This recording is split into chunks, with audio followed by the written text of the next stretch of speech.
कल्पना कीजिए एक विशाल पर्वत को एक नन्हे से बालक ने अपनी उंगली पर उठा लिया हो। क्या यह मात्र एक कहानी है या इसके पीछे छिपा है कोई गहरा रहस्य, एक ऐसा रहस्य जो सदियों से हमें अहंकार और भक्ति का पाठ पढ़ाता आया है? सोचिए जरा। स्वागत है आपका संस्कृति चित्र चैनल पर। आज हम आपको ले चलेंगे ब्रज की उस पावन भूमि पर जहां हर कण में भगवान कृष्ण की लीलाएं समाई हुई हैं। यह वो स्थान है जहां प्रकृति और आध्यात्म का अनूठा संगम देखने को मिलता है।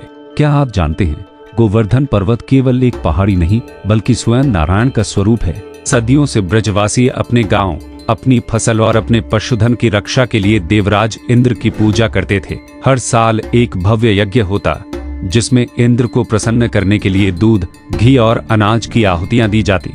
लेकिन फिर एक दिन एक नटखट तेजस्वी बालक ने इस सदियों पुरानी परंपरा पर सवाल उठा दिया। वो कोई और नहीं बल्कि स्वयं भगवान कृष्ण थे। उन्होंने गोप बालू से पूछा, आप इंद्र की पूजा क्यों करते हैं? उन्होंने आज तक हमारे लिए क्या किया है? यह सुनकर सभी ब्रजवासी हैरान रह गए। छोटे से कन्हैया की ऐसी बातें सुनकर उन्हें विश्वास नहीं हुआ। क्या किसी बच्चे के कहने पर वो अपने वर्षों पुराने नियम बदल सकते थे? लेकिन कृष्ण के तर्कों में कुछ ऐसा था जो उन्हें सोचने पर मजबूर कर गया। कृष्ण ने समझाया कि इंद्र तो केवल वर्षा के देवता है जो अपना कार्य करते हैं। असल में हमारा अन्न, हमारा धन, हमारे पशुधन का पोषण तो गोवर्धन पर्वत करता है। ये पहाड़ ही हमें लकड़ियां देता है, जड़ी बूटियां देता है, पशुओं को चारागाह देता है। क्या यह सही नहीं कि हमें उसकी पूजा करनी चाहिए जो सीधे तौर पर हमारे जीवन को पोषित करता है? कृष्ण ने कहा, गोवर्धन हमारा पालक है, हमारा अन्नदाता है। उनके इन विचारों ने ब्रजवासियों के मन में एक नई ऊर्जा भर दी। एक पल के लिए सभी संशय में थे, लेकिन कृष्ण के प्रेम और उनकी वाणी के जादू ने उनका मन बदल दिया।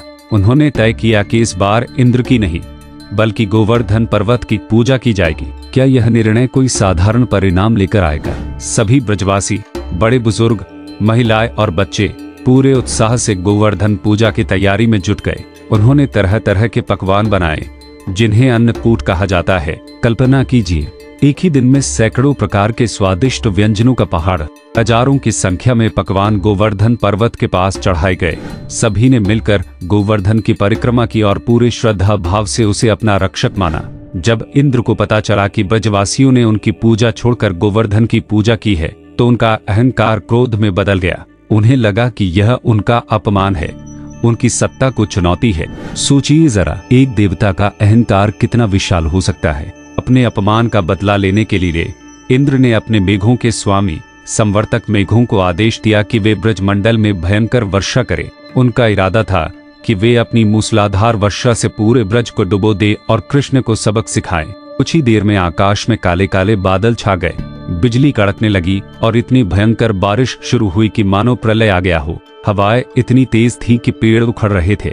क्या कोई साधारण गांव इस प्राकृतिक आपदा से बच पाएगा? पूरा ब्रज पानी में डूबने लगा।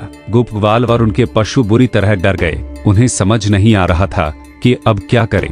उनकी सारी आशाएं अब केवल उस नन्हे से कन्हैया पर टिकी थी जिसने उन्हें इंद्र के विरुद्ध जाने को कहा था।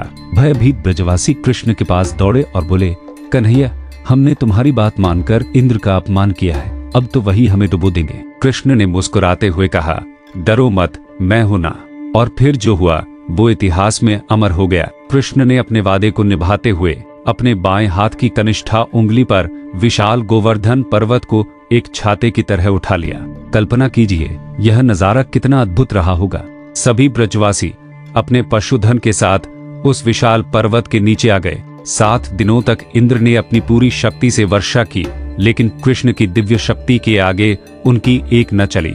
पर्वत के नीचे सब सुरक्षित थे, बारिश उन्हें छू भी नहीं पा रही थी। 7 दिनों तक ब्रजवासी गोवर्धन के नीचे अपने कृष्ण की लीला को देखते रहे। उनके मन में भय की जगह अब अटूट विश्वास और प्रेम भर गया था। बाहर प्रलय और अंदर शांति, क्या यह किसी चमत्कार से कम था? यह दृश्य आज भी हमें भक्ति की शक्ति का एहसास कराता है।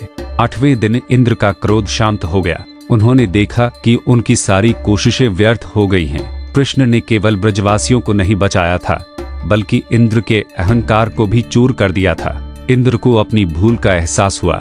लज्जित होकर इंद्र ने कृष्ण के सामने आकर क्षमा याचना की। उन्होंने स्वीकार किया कि उनका अहंकार टूट चुका है और कृष्ण ही वास्तव में सर्वोपरि हैं। क्या आपने कभी सोचा है कि अहंकार का पतन कितना मुक्तिदायक हो सकता है? इसके बाद कामधेनु गाय सुरभि ने और देवराज ब्रह्मा ने कृष्ण का अभिषेक किया और उन्हें गोविंद नाम से पुकारा। गोविंद का अर्थ है गायों का पालन करने वाला या इंद्रियों को प्रसन्न करने वाला। इस प्रकार कृष्ण गोवर्धन के संरक्षक बन गए। आज भी गोवर्धन पर्वत की परिक्रमा की जाती है और गोवर्धन पूजा धूमधाम से मनाई जाती है। गोवर्धन पूजा के दिन अन्नकूट महोत्सव भी मनाया जाता है, जिसमें विभिन्न प्रकार के व्यंजन बनाकर भगवान को भोग लगाया जाता है। यह खुशी, समृद्धि और कृतज्ञता का प्रतीक है। क्या आपने कभी इस भव्य महोत्सव में हिस्सा लिया है?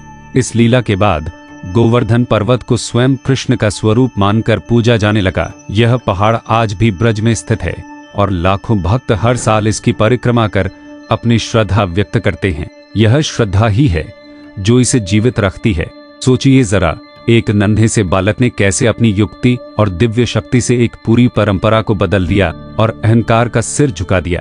तो अगली बार जब आप गोवर्धन पर्वत या भगवान कृष्ण की छवि देखें तो इस अद्भुत लीला को याद करें। यह कथा हमें याद दिलाती है कि जब हम सच्चे मन से धर्म का पालन करते हैं तो स्वयं भगवान हमारी रक्षा के लिए खड़े हो जाते हैं। आपको यह कहानी कैसी लगी हमें कमेंट्स में जरूर बताइएगा। अगर यह वीडियो पसंद आया हो तो इसे लाइक करें, दोस्तों के साथ शेयर करें और संस्कृति चित्र चैनल को सब्सक्राइब करना न भूलें। हमारी दिवाली प्लेलिस्ट देखना भी न भूलें, जहां आपको ऐसे ही और भी प्रेरणादायक वीडियो मिलेंगे।